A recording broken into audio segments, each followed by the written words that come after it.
Thank you all very much. I do appreciate the flexibility here, and I apologize for the last minute change of agenda. But let's go ahead and get started. I'll call the meeting to order. And let's see, pull up my agenda here. David, do you want to kick us off with the update? Sure. So I think that if you all have your agenda in front of you today, the purpose of today's meeting is to review the proposed equipment budget for fiscal year 22 and craft a recommendation for the full board, so that on Monday the full board will hear this group's recommendation, and then in June we'll be able to vote on, the full board will be able to vote on the fiscal year 22 budget. So the process here is that staff make requests, managerial staff make requests of the administrative team early in the calendar year for equipment, large ticket items that they're going to need for next year. And the IT team puts together the list of equipment that they're going to need for next year. And it gets reviewed by Jerry and myself. We go through, ask questions, talk to the managers, call things if need be, readjust, and then present it to this group to discuss today, to basically come up with a recommendation, whether or not to recommend this to the full board, or if there are changes that need to be made. Hopefully they can get made between now and Monday. So Thomas, would you like me to screen share and kind of go through it a little bit? I think that'd be great if you don't mind. Okay. And I'm sorry, I just realized I skipped the citation of the resolution and calling the meeting to order there. Enjoy it while you can. This is one of the last. Let's see, I will share screen. While you're doing that, I will just say now that, again, the meeting is being held contingent on our resolution for, what do you say, emergency authority to hold these meetings remotely. That's your word. Okay.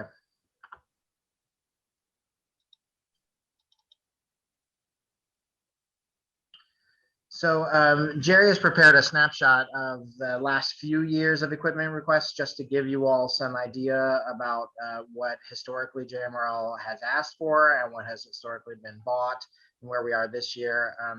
If you recall, our equipment fund is a separate thing from our operational budget. So this is a separate thing that the local jurisdictions do not pay for. It is dependent upon the revenue that the library brings in, which historically largely has been driven by fines and fees.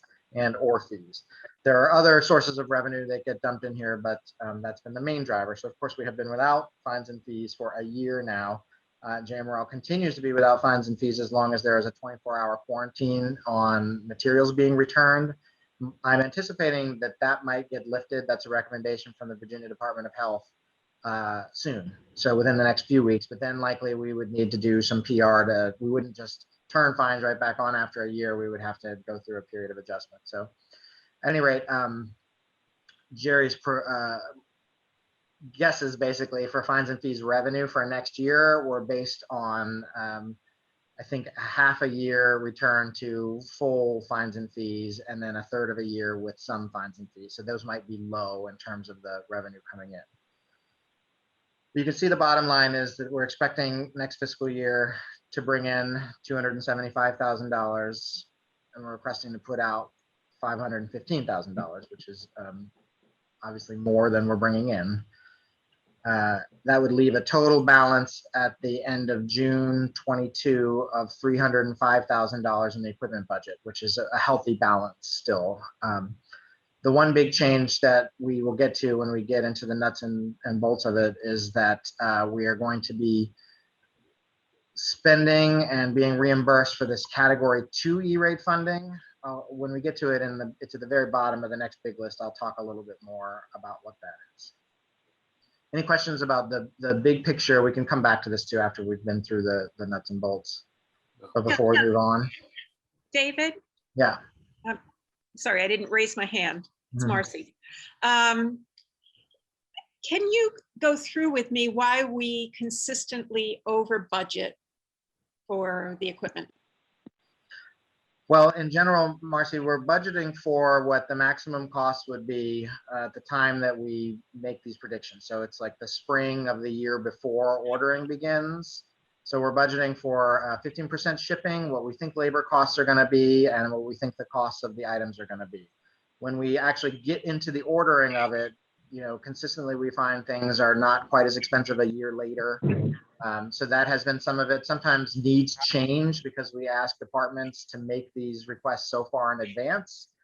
For instance, obviously this year needs changed all throughout, but there were a lot of things that branches asked for pre-COVID that they declined when Jerry reached back out and said, okay, it's time to order these things.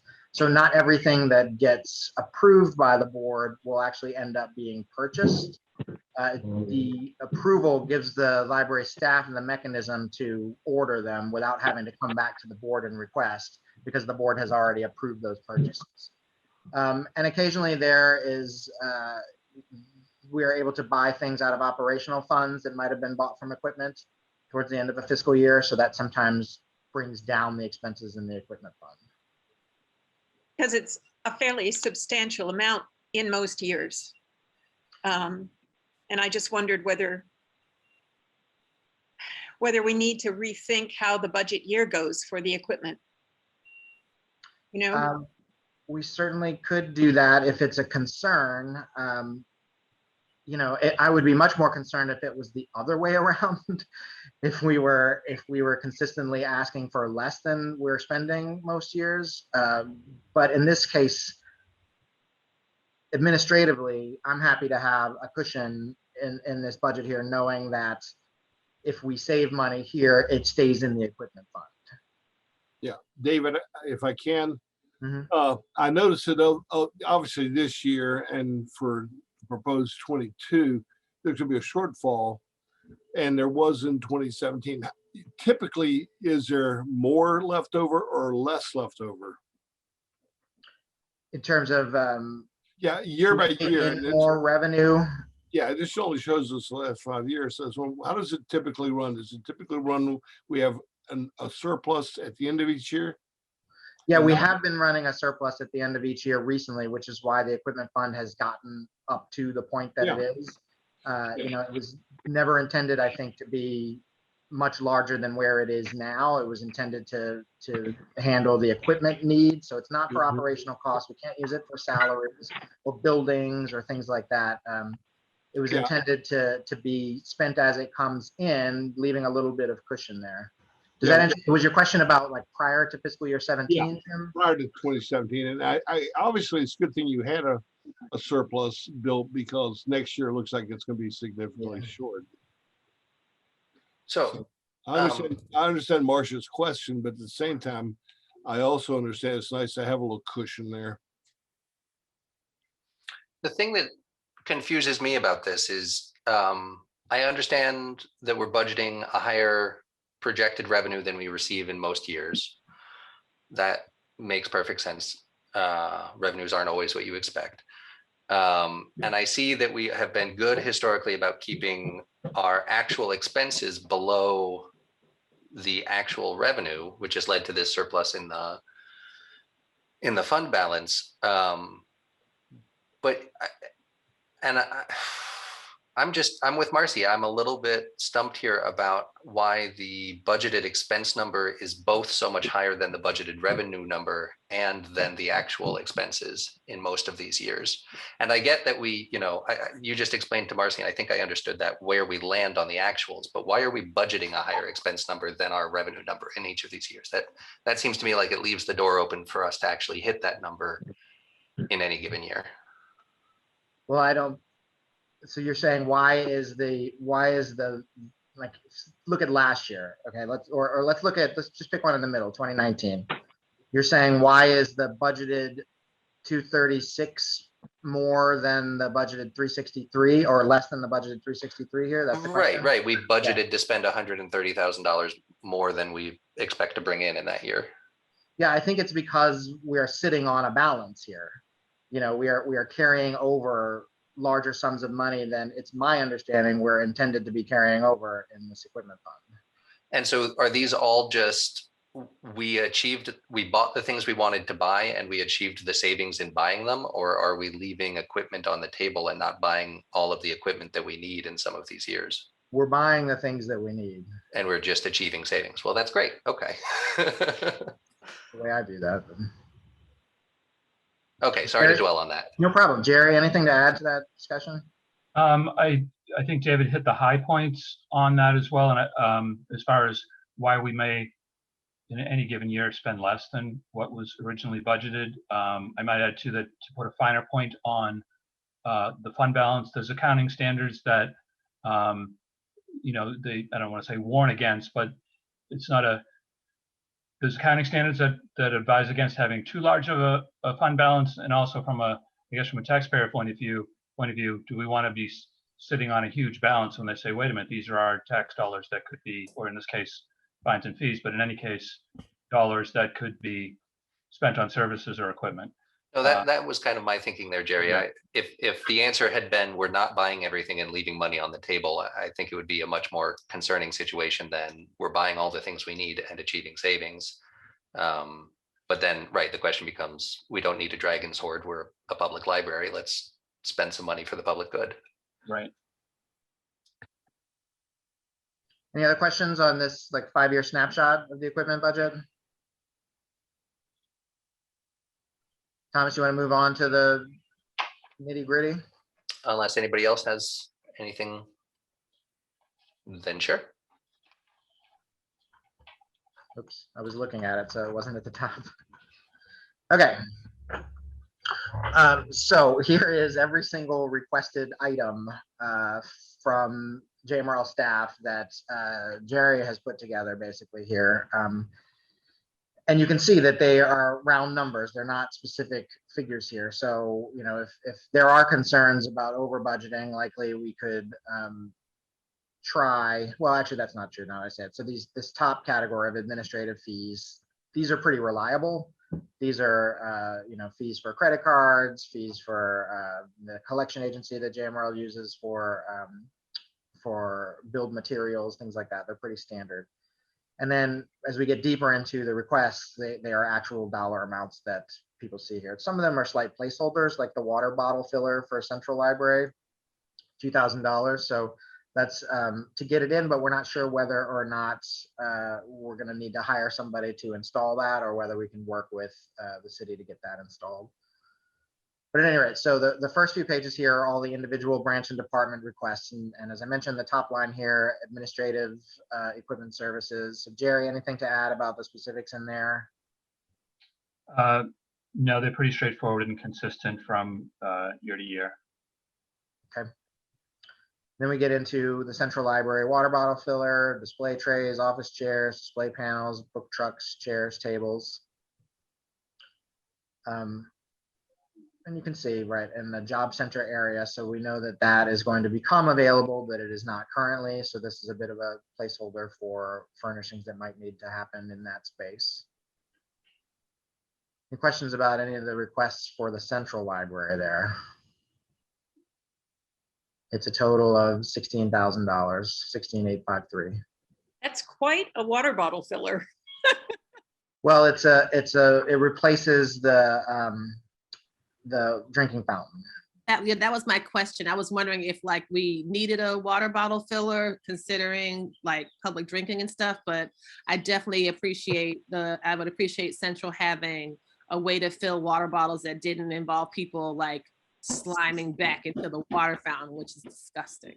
So, yeah, that's the thinking. You know, we were trying to do that this year as a COVID mitigation thing, and between the many construction projects happening at Central, it did not happen. So that again is a placeholder there, Marcy, because there is might it going to be nice though, like the ones at the airport? It's gonna spray perfume out. No, seriously, they're like Fireworks. the ones at the airport. They're really nice. It's gonna be like the gas station that has the TV that talks to you while you're there. Oh, okay then. No, I'm just teasing. I was like, is it Coke? Is it Coke, not Pepsi, right? 'Cause Pepsi is trash. Coke is delicious. The concern here is that we might have to pay for the installation of it, and it might require routing a different power source depending on where it goes. We might have to have an electrician in order to rewire for it. So that's a good example of where it's a bit of a placeholder, and costs might come in significantly lower or a little higher depending on how that actually works. Crozet, is asking for a custom supply room organizer, $1,500. Gordon Avenue's big tickets are for new public computing tables, which is long overdue. Right now, their computers are separated out off of the tables, they're individual stations. But prior to that, they were basically reused meeting room tables and had been for about 15 or 20 years. So it'll be nice to get some things where we can do some wire management and kind of get some things out of the public's way there. But those are not cheap. That's $6,300 and Is that $6,700. really a table? Oh my gosh, why am I, and now I feel like I'm becoming like a nitpicky type of person, which I normally am not, but like, what does a $6,000 table look like? I mean, seriously, gee whiz. It looks like a table that's designed for a public space. So it'll have kind of wire management in it. So like the Yes, plugs and things will all be in the surface of it. love that. But this is likely, I would guess, and maybe Jerry can back me up on this, because of that specific dollar amount, 6708. This is something from one of the library furnishing companies that the staff there looked at specifically. Yes, okay. Yes, So it is, specialized furniture for specialized needs. Got it. Yeah, one is a 6-person table, one is a 4-person table. I don't have any, I have links to them that I could send along, but they're not like just a single person. I'm Okay. thinking we should conduct a raid at the University of Virginia Law School Library. They are not using all those tables they have in there. They should just give us 6 tables. They've got plenty. Although, I would add also, and this kind of ties into one of David's points about, you know, the initial prices. The branch managers typically will take things off, prices off of catalogs, you know, paper catalogs or online. In the library, like many public agencies, has access to contracts that are at lower prices than what you see there. So undoubtedly, we will end up with a price that's probably 10 to 15% lower than what you're seeing on those 2 items. there is a concern though about the distancing requirements for the foreseeable future. So we may need to bump some of these things that would require closer contact. Yeah, that's quite possible. And that's one of my many concerns about ordering for next year. The primary one being that Jerry Carchidi will not be here on July 1 to do ordering for us. So while we are in the process of filling that position, likely some of these things won't. And generally, things did not get bought on July 1. This is a long list as we go through, so it wouldn't be possible really to buy them all right away. So we kind of prioritize, see what the needs are that are more immediate, and something like that, we would want to touch base and make sure that we could handle that in terms of how close people were to each other. So that's a great point, Marcy. I mean, by the time we get to October, we're trying to buy this, the needs might have changed. And Gordon, the branch manager at Gordon also added into her notes that this was actually a request that were approved in the current year's budget, but has been held off on purchasing because of COVID, and that she'll continue to do so until we can, address those social distancing needs. That's a great point, Jerry, that I forgot, that we have pushed some things from the current fiscal year into next fiscal year because they weren't appropriate for our COVID service levels, basically. So that's why actuals from this year are a little less and the budget for next year is a little high. Okay, Marcy, I know you wanted to talk about the Green's Garden bed renovation here.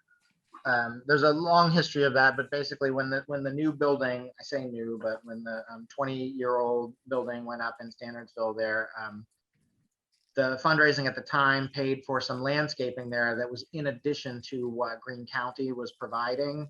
And the understanding and agreement at the time was that Greene County would not be maintaining those because they were, it was extra. It was more than what they were looking for their municipal building. And for 20 years, there have been volunteer crews managing those beds or whatnot, and they have lost the core crew of volunteers basically that were working on those. So the branch manager there has been talking for a few years about seeking better, more easy to maintain landscaping in those spots. So things that neither the Jamerall staff nor Greene County would need to maintain. But there, of course, is quite the upfront cost there for having a landscape crew come in and design and then put that in. So Jerry and I have talked to Ginny quite a few times about this and about where this should land. And it was Marcy's suggestion that potentially this would go to the endowment fund, of which Green does have funding left over from their fundraising 20 years ago. That's perfectly reasonable to me. I think the advisory committee would likely support that. I just don't want to be in a scenario where there is no money for Green to do this, but I would be comfortable if for some reason the advisory committee said no, coming back to the library board and asking that to be added from the equipment budget at some point next year. So I'm fine with that suggestion to basically remove this amount from this request and instead take it to the endowment. Any thoughts on that or questions? No, with the thought being that it would come back if it is rejected otherwise. Yeah, that we would bring it, that the work needs to be done, that we would bring it back to the library board and seek funding either from the equipment budget or the operational budget. Yeah, this has been a long-standing issue with us, obviously. Yep. And it just got worse year by year. This Go ahead, is Wendy. Wendy. I just have a couple questions. Have they exhausted all the women's garden clubs? And I don't know if Green School, we have a horticulture and landscaping program at Louisa County High School. And I am sure they could, if it were Louisa, I'm sure they could set up some kind of partnership. I wonder, I know you said volunteers, but how formal was the volunteering? Because it would be a lot less expensive to get a garden club or a landscape company in Green, even to do the initial in exchange for some advertising with their, to buy the plants and then maintaining it. Maybe volunteers would, just a thought, would have an easier time. I know it would be easier in Louisa. I don't know Green well enough. Yeah, I think Ginny has beat the bushes quite a bit to try and keep this going for the last few years. But certainly we can explore those things before bringing this to the endowment committee. I think the endowment is fine. I was just suggesting if that doesn't work, maybe there's another alternative. Yeah, no matter what they put in, Wendy, they're likely still going to need some maintenance of it. Somebody's going to have, no matter what it is. Right. Yeah, that's a good idea. Of course. And I can say honestly, Jenny has beaten the bushes the last few years. Oh. The clientele, the volunteer clientele has just disappeared. I would fully support the work being done. My only hesitation is looking at this as an equipment list. The nature, scope, and cost of that project feel very much like capital expense to me. And I just don't see a lot of parallels with that type of work in the rest of this equipment budget. So I think if there is, again, I think getting the work done makes perfect sense. I'd like to see it happen. But I think if we could go back to the endowment, or David, I think you mentioned operations or something, this feels like maybe stretching the scope of what we call equipment in a way that, sets a new precedent.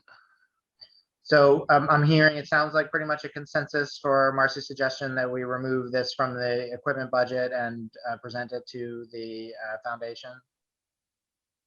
Any objections to doing that?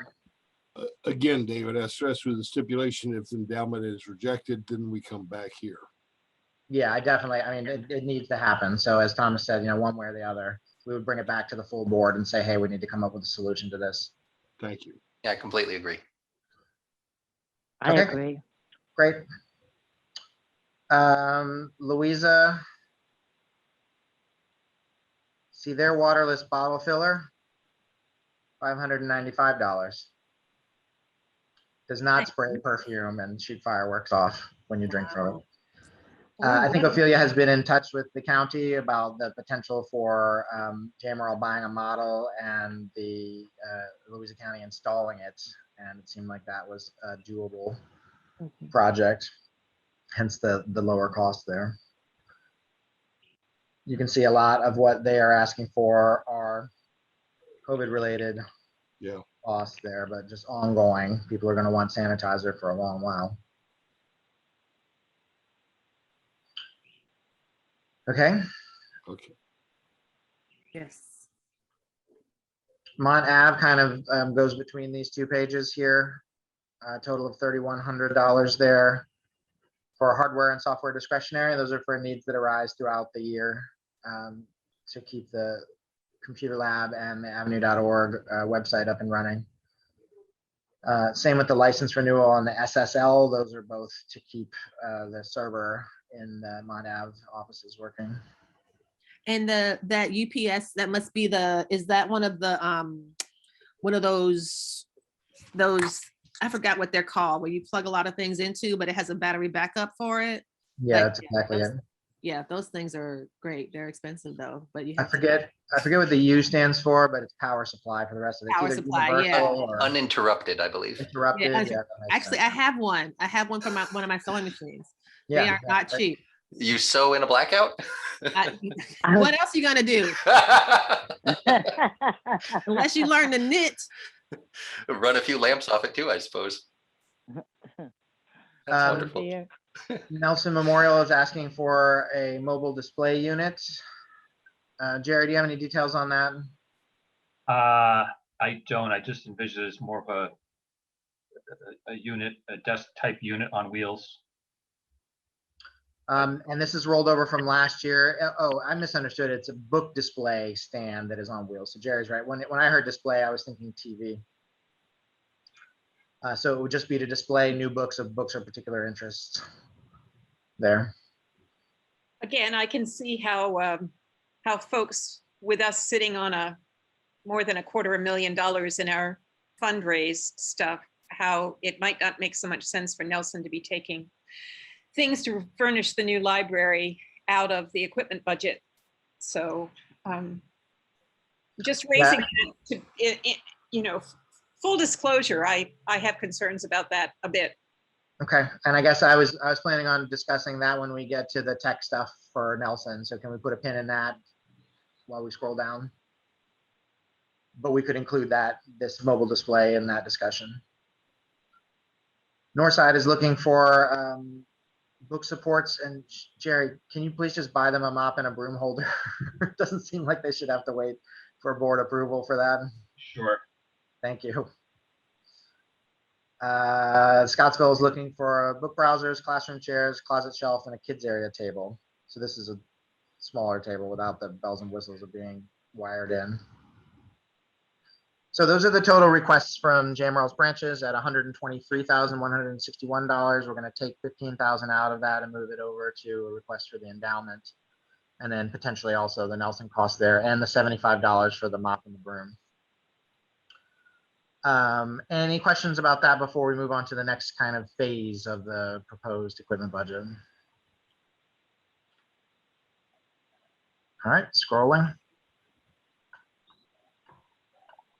So these are the IT requests for next fiscal year, which come in separately, basically. So there are some from branches that came through the IT department, and then there's the overall JMRL IT requests.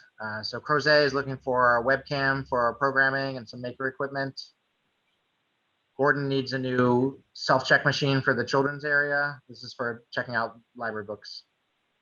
A scanner for staff use and a mobile charging tower. And then there's the bulk of this is the IT needs for JMRL for next year, including estimated shipping here, which Jerry includes. Some of these things are annual kind of software licensing costs that have to be paid every year, such as the Chromebook perpetual licenses, deep freeze maintenance, and Visionware maintenance, Fortress, G Suite, those types of things, antivirus maintenance. We're looking for some new backup barcode scanners, which are constantly in use by frontline staff to check in materials, some more power strips and surge protectors. A backup server is a pretty large cost there at $4,000. $5,000 hardware discretionary. So this is for things that pop up throughout the year. Here's another area where we sometimes underspend and sometimes overspend, because this is just saying like IT needs to buy things from time to time. And here's a placeholder for that.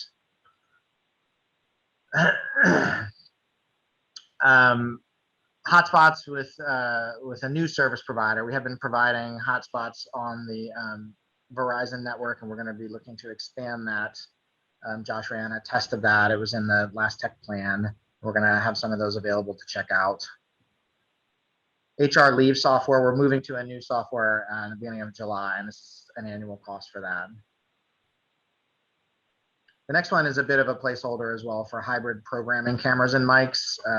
You all on the board will see on Monday that there's some new equipment in place for the board to try and have a hybrid meeting on Monday, and then moving forward to record or live stream public meetings. So we're looking at some similar things for staff in order to provide programming. We've been making it work this year with iPads and computers and things like that.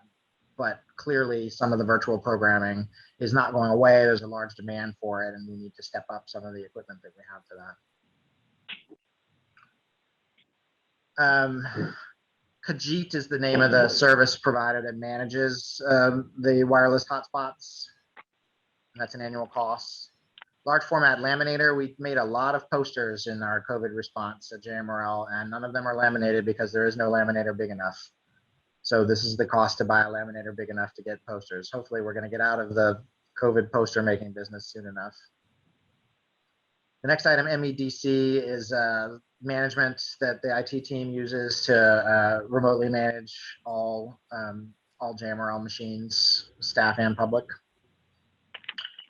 Louisa needs a coin box for their public printing. Authority Control is a service that we pay for an outside organization to help look at authorized headings in our catalog. Basically, we run all of our MARC records through this service, which checks for,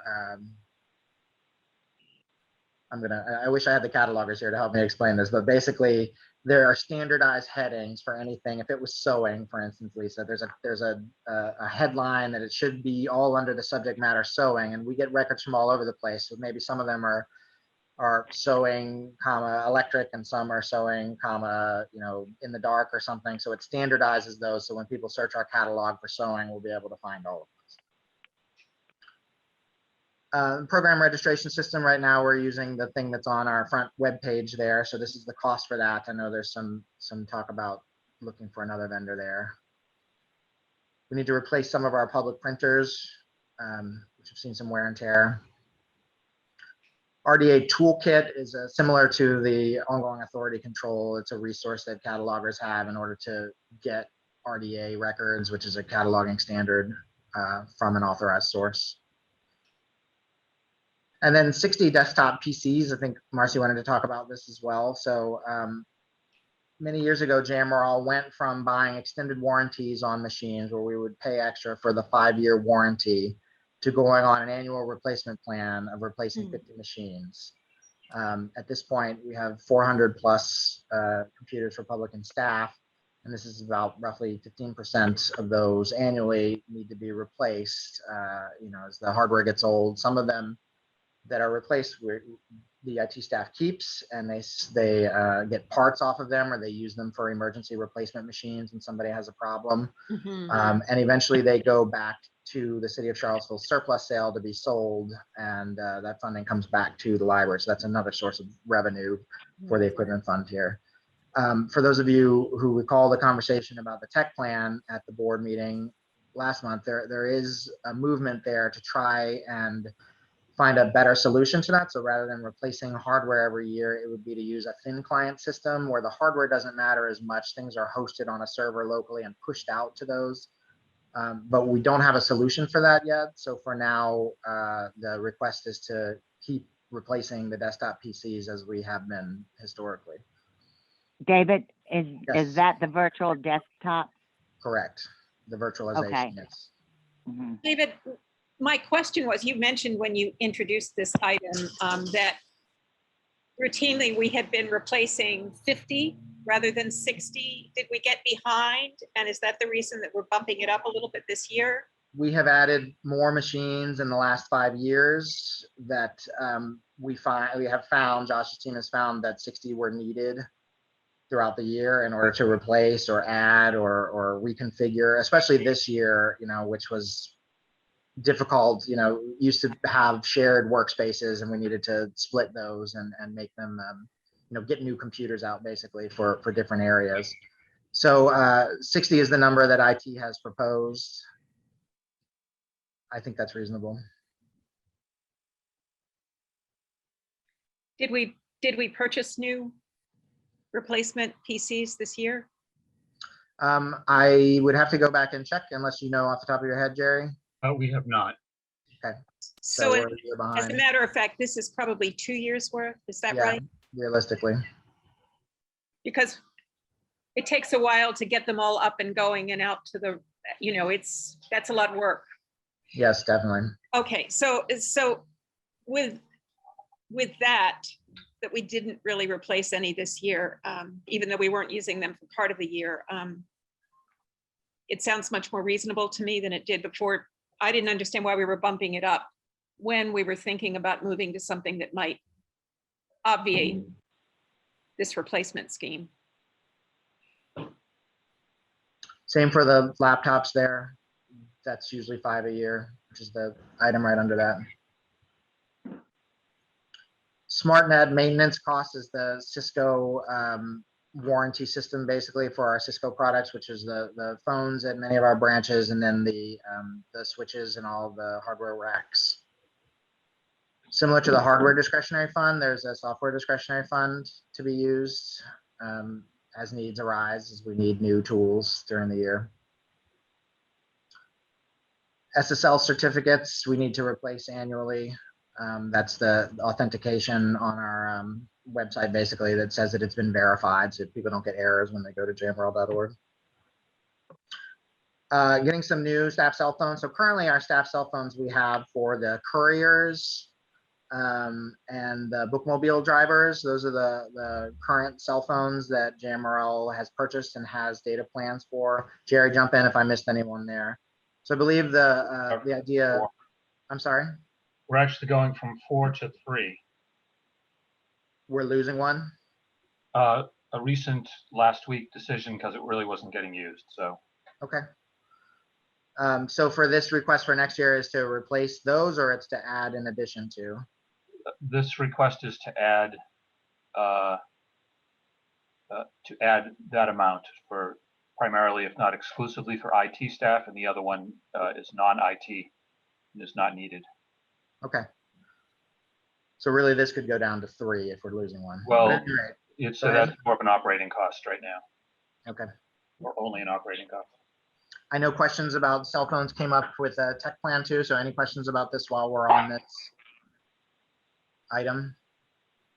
I was just wondering about what I can understand if people are roving and need to use a data plan as a hotspot. Is that what this is for? No, this is for communication and tech tools that the IT team would need as they traverse the region there, basically. And currently, they're using their own cell phones for tools that really the library should be paying for. We reimburse them for their vehicle use to get there, and it's just another tool that right now they're using their own. It's pretty standard operating procedure, like the City of Charlottesville IT department. They have 2 choices. Either you can have 2 phones, which is what this would be. You would have a work phone and your own phone, or they have some sort of reimbursement plan. I'm less interested in that. That just gets stickier than I am in having like, here's some JMRL property, you can use it. And then, when you leave, you hand it over to somebody else, much like a laptop or something like that. And there may be a situation where you need to use them for something other than that as well. Just communicating in and something might come up, and thousands of people may try to come into the library. But. So this is for the phones and the plans? I believe so, yes. Is that correct, Jerry? I believe it's just for the phones, Oh. but I can confirm that. Okay, The operating costs would be in the operating budget. of course. Thank you. Sorry, misspoke. Okay. If there are no further questions there, 5 staff printers. This is just kind of an annual, we need replacements of, we probably replace more printers than anything else, honestly. We could probably use 60 printers, but here's a small amount to make sure we have some on stock when they die. And then otherwise IT will dip into their hardware discretionary fund. The web filter maintenance, this is a cost that JMRL pays in order to offer filtering on the public computers, which is something we're required to do in order to receive E-rate reimbursement from the federal government. So this is not an optional thing. Website consulting, we paid out this line last year for the work that a local company did in design, and we're anticipating a need moving forward with our new digital services coordinator, which I'll make an announcement about to full board on Monday. We're going to need some support from that same organization, basically, to help get this up and running. So there are 3 parts of that. There's the labor, there's the support on the server itself, and then there's the software support for when we need the code double checked, basically. And wireless printing is the system for folks, it's self-explanatory, folks to print things to the library without having to be logged onto the library's computer system. They can send them remotely, either from home and then come pick them up, or from within the library. It doesn't matter where they are.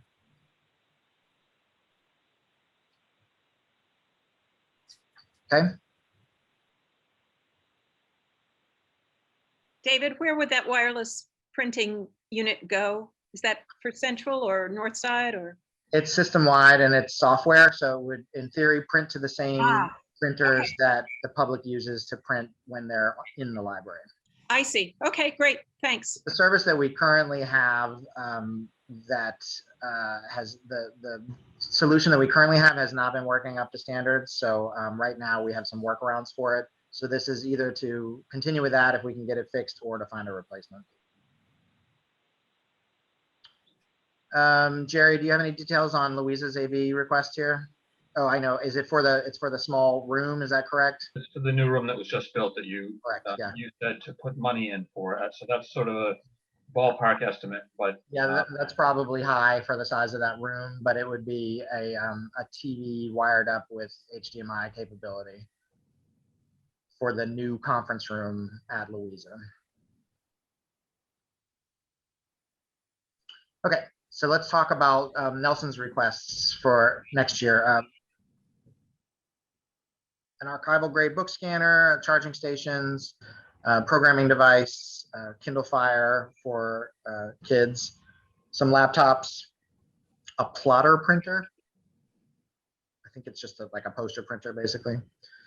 PC for makers, and some new power Macs. So Marcy is correct in that the Grow Nelson Library fundraising effort met its goal and raised quite a bit of money in order to support the library's programming and to support expanded programming here, including the potential of a makerspace for teens. Now, that was initially what the plans for the building called for, a separate area for that didn't make it into the final plans.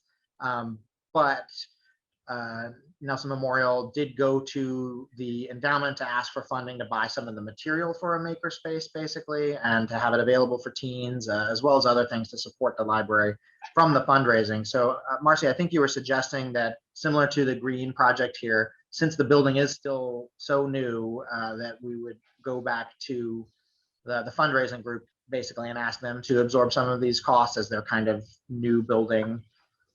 Absolutely. And in particular, because some of these costs were actually written into some of the grants that were funded for us. Yeah, I think, okay. David, what? Oh, Go ahead. So it would be sort of double dipping.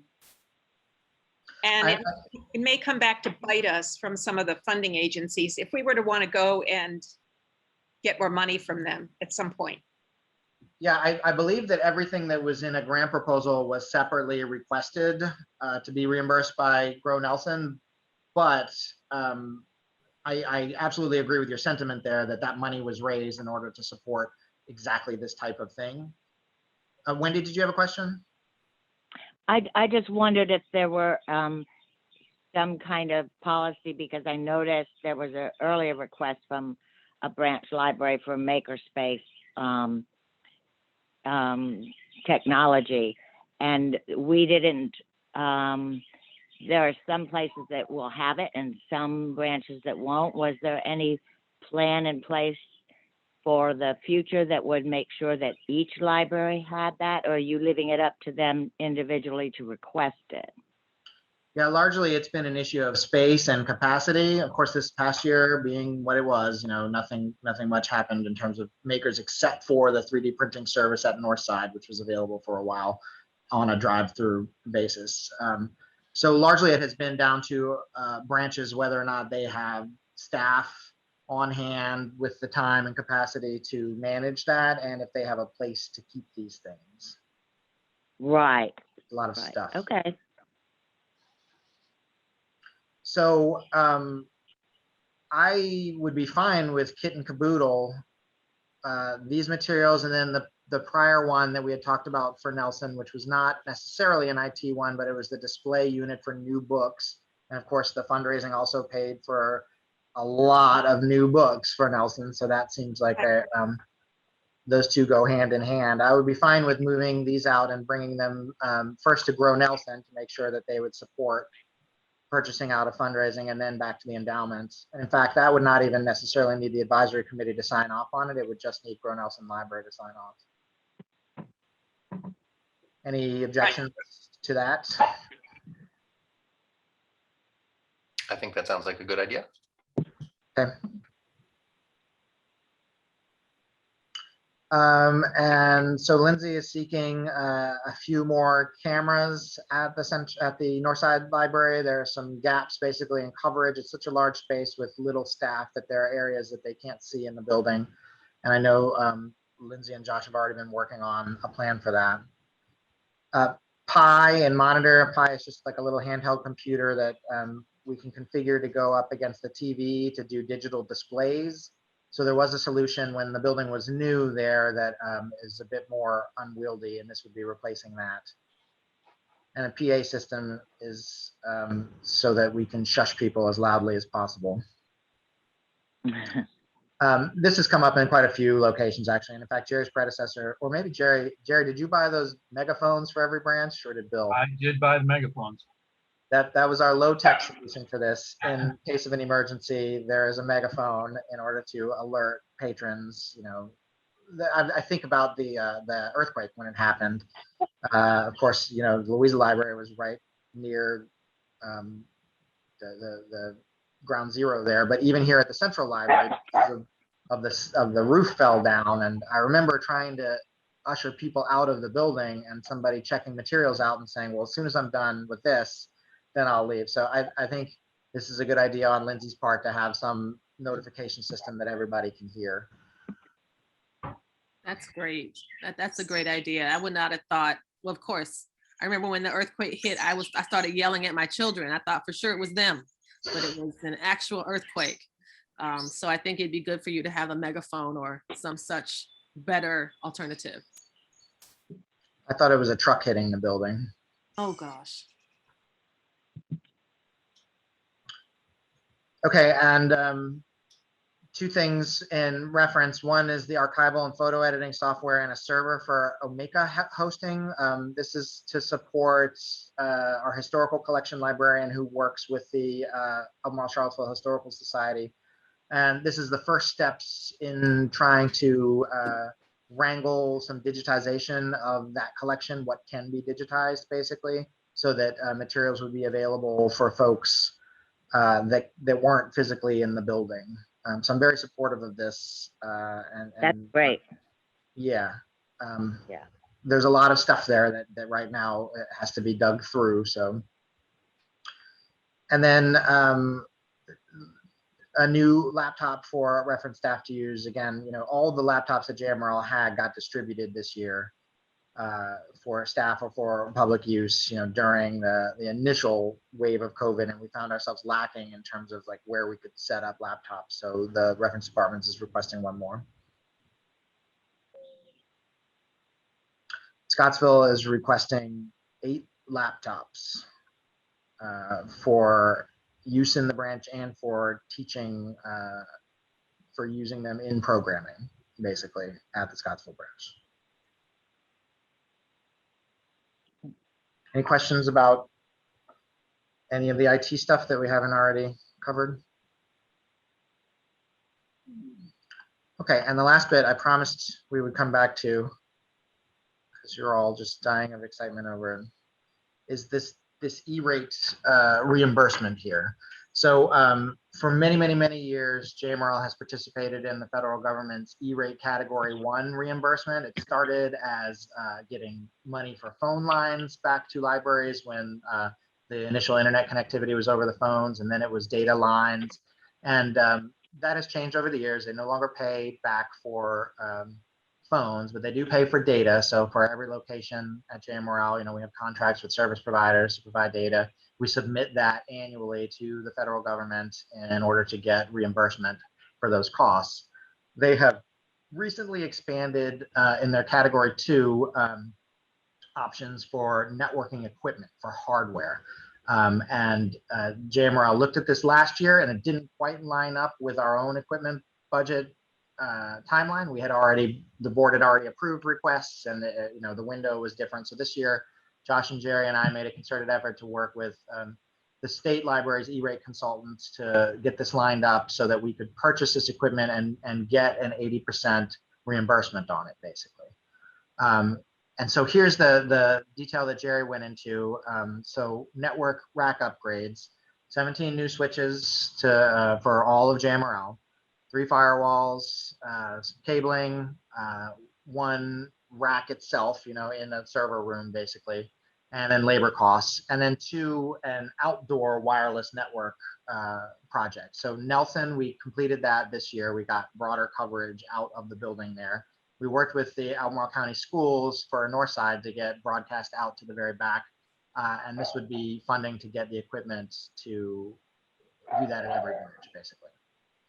So At every branch, did you say, David? Every branch, Okay. yes.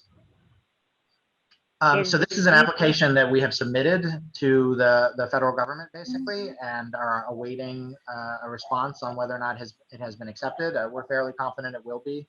If for any reason it wouldn't be, then likely we would not buy $138,000 worth of network equipment. We would scale back to, well, what really needs to be replaced right now, and what can we put some Band-Aids on and keep it going for a few more years. So this is a new thing for JMRL, and it's one of the reasons that the expenses is up $138,000, but we're going to get 80% of that back. What's that number, Jerry? What's 80% of 138? It would be up in the revenue section of the summary, so that would be 104,000. Thank you, Jerry. That answered my question. So 104,000 would come back from the federal government from this 138,000. This is, like I said, it's a new thing, but all this equipment needs to be replaced over the next few years. It doesn't cover some things. We were really hoping to get the Cisco Call Manager, which manages the phone system for Central, Gordon, Northside, and Crozet replaced, but that doesn't get covered. But it does cover the kind of in the building switches that all need to be replaced. They all need to be power over Ethernet. They all need to be, up to date with the latest security and firewalling that we can get. So what I have heard, any questions about that Category 2 E-rate reimbursement proposal? I think working on these things, whether or not we're accepted for the reimbursement, is something that we ought to think about doing. I mean, it's just fairly critical to keep the library moving forward technologically. Yes, thank you, Marcy. So, go ahead, Wendy. I wonder, I don't know about the other counties, and I don't know how this would work since we're regional, but Louisa is getting $7.3 million in COVID relief funds. Mhm. And there's stipulation about, of course, what it can be used for. But one of the stipulations is internet connectivity and broadband. So I don't know if, I don't know how the other counties are being reimbursed. And at this point, obviously, the counties haven't decided how they're going to spend the money, but it is, I don't know if this would ever fall within that range of possibilities. Yeah, I have had some conversations with a few of our jurisdictions about their both the CARES money earlier and then the current funding. And Louisa has been great about spending some of that funding in order to help fit the building. You know, like in Louisa, Wendy, they put up all the they Right. built the thing at the plexiglass, circus. yeah. Yeah, right. Which Yeah. JMRL had to do at a lot of other locations. So certainly we can have that conversation with them about providing. And it seems like a project like this, like extending the Wi-Fi outside of the Right. meet those needs. Right. I'm also very interested in, I bet Thomas is here about this a while ago, but I'm very interested in these remote service systems, basically, where you can have exterior and 24-hour pickup for materials at the library or out in other areas in the community. So for example, in Louisa, we used to have some bookmobile service designs Crossroad where there's a huge population that is equidistant between Mineral and Charlottesville. They're not really convenient to either library. So they're basically like big vending machines with books and materials in them. They're very expensive, but it seems like a good way to extend some services in larger counties where there's not likely to be a new building there anytime soon. So absolutely, let's give them a call. Okay. Okay. So I think what I heard today was that we are going to ask the Grow Nelson Library Committee for permission to request reimbursement for the Nelson items on here. Jerry, would they still need to show up on the equipment budget if JMRL is paying for them and being reimbursed? Is that going to cause any auditing issues? You could. It would be a little more cumbersome, if you will, but it could be done if you did it on a timely basis. In other words, yeah, that's a short answer. It could be done, but it'd be administratively a lot easier to have it in there. To have it in the equipment budget? To have it in and not spend it, then kind of the other way around. But the other option. It's doable. It's accounting gymnastics, but it's doable. The other option would be to work with the Friends to have them purchase some things directly, which they have done throughout this project. So I'll look into that before Monday. And the other item to be struck was the Green Garden project, which will move over to the Green County Foundation Fund. And then the $80 for a mop, which Jerry is just going to buy. Lindsay, are you still here? Are you excited about that? Yes, I'm here and I'm very excited. We'll have to talk about the mop. It's not actually a mop, it's a holder. Like a wall mounted holder? Yes, a wall mounted, because the custodian is in a closet that wasn't set up to be a custodian closet.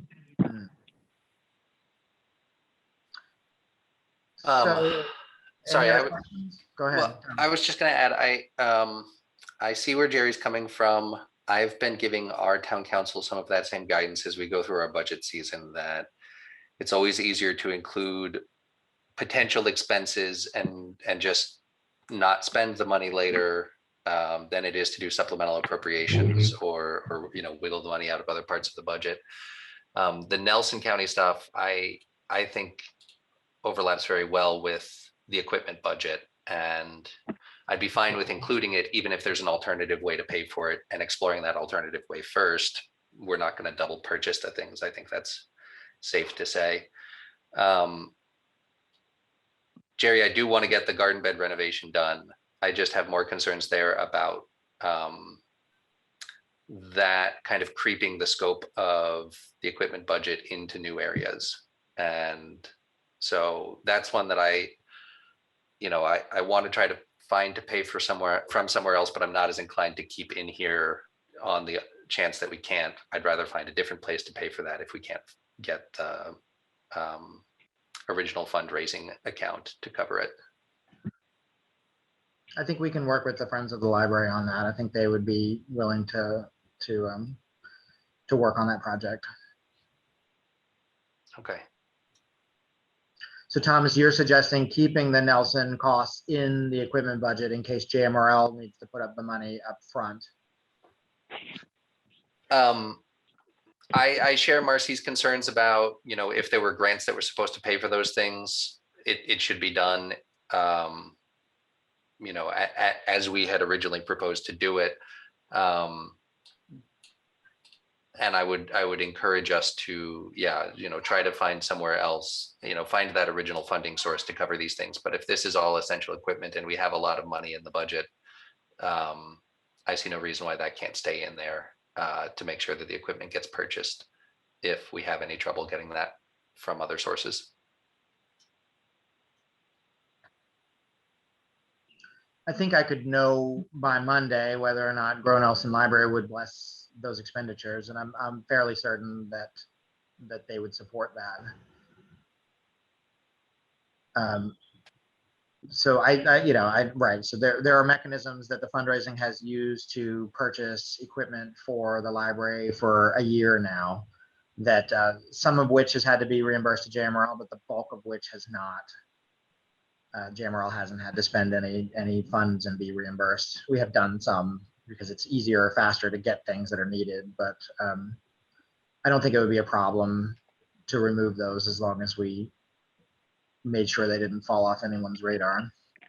And if I'm completely wrong about the garden project, I realize that I'm speaking maybe without experience here and should defer to Jim and Jerry and you, David, who have all seen this many more times over than I have. If I'm mistaken and that type of project has been included historically in the equipment budget, then I will back off my position there happily. No, it made sense to me what you were saying, that's definitely an operational cost, and landscaping is it's treated differently at almost every JMRL location. It depends on one, it depends on the physical property, but two, it depends on the jurisdiction that is funding the location. And for the jointly owned ones, JMRL pays for it and then charges back. But for some of them, the owning jurisdiction entirely takes care of the landscaping.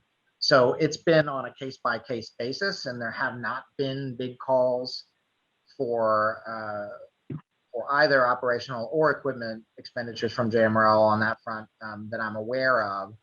This one is a bit outside the scope because of the fact that when the building went in, there was a very explicit understanding that if there was going to be this additional landscaping, that the library was going to be responsible for maintaining it, and was able to do so for 20 years without major costs, or they were supported by the local Friends of the Library there. But now it's to the point where it needs to be overhauled. 20 years later, it needs to be overhauled. So that does seem to me like a very appropriate thing to ask the foundation to support.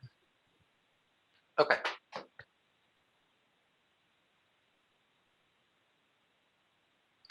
So would the recommendation then of this committee to the full board on Monday be to append this equipment request to the fiscal year 22 budget while removing the Nelson County expenditures to be paid for out of fundraising, the Greene County landscaping to be paid for from the foundation, and this mop and broom holder to be paid for from Jerry's salary?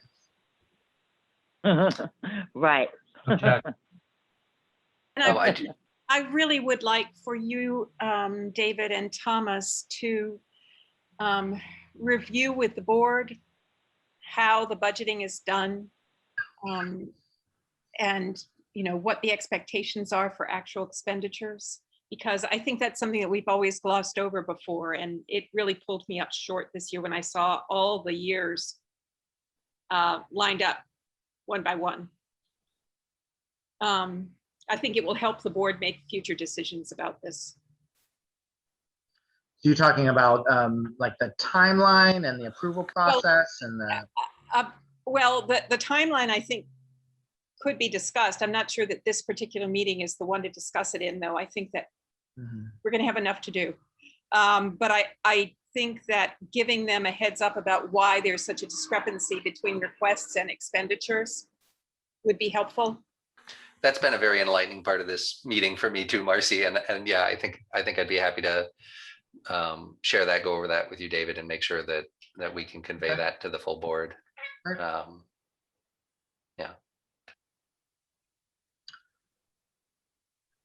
All right, Thomas, I'll turn it back over to you then. Okay. Well, thank you all very much. That was a lot, but you guys are wonderful and brilliant and had very good input there. And Jim, I do want to make sure that we convey to the rest of the board the importance of the garden project there at Green. Just because we're taking that out of this, I don't want to forget about it. Yeah, I don't want to forget either, Thomas. And I appreciate that. Okay, let's minimize that and get back to my agenda. Yeah, I can stop sharing.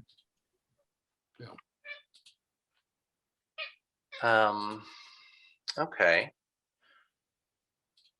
Well, I think we have a recommendation. Are there any other questions? Is there anything else anybody would like to bring up while we're here? I see a chat from Jerry, which was likely from early in the meeting that I missed while we were screen sharing. They're saying without fines, we haven't had fines in place, but we still are collecting money for fees. That's actually, thank you for the reminder there. That was something as we were looking at the initial screen share there. I did have a question about the out of area fees, kind of unrelated to the conversation today, but I remembered before the start of COVID, we had kind of had a question about going back to the old policy of not doing that. And to see the number jump back up to 8,000 there in the budget tells me that we are continuing to do that. So if I could just put a bookmark in that as something that I'd like a little further discussion on down the road. Sure. And Thomas, just so you're aware that this decision is out of this board's hands. Yep. It is written into the regional agreement, the last regional agreement, that JMRL will charge this fee, and the board at the time was very vocal about not wanting that. And of course, staff were as well, and the public certainly, but it is kind of hardwired into that, and it would require reopening that. Okay. So that's one of the reasons that JMRL is excited about the teacher cards. It's being able to meet some needs there that has closed the door on without, honoring the spirit of that. Yeah. But being able to meet the needs of the kids in the area. Okay, thank you. Appreciate that. Well, does anybody else have anything they want to add? We've run a little over our projected time here, so I don't want to keep anybody late. Okay, well, without further ado, thank you all very much again. Really do appreciate all of your input and thoughtfulness on this, and I look forward to seeing you. Unfortunately, I will have to be remote on Monday. I'm heading to the beach. Not that unfortunate. Don't feel sorry for me. But I will be sorry for you at all. I mean, speaking for myself, let the record show that Lisa Wolfworth does not feel sorry for Thomas going to the beach. No, included in the minutes. But I will be there with you all on Zoom. So look forward to seeing you there. Okay. Thank you all very much. Thank you. all. Thank you. Thank you. Thank you, Thomas. Have a good Take care. day. Bye-bye.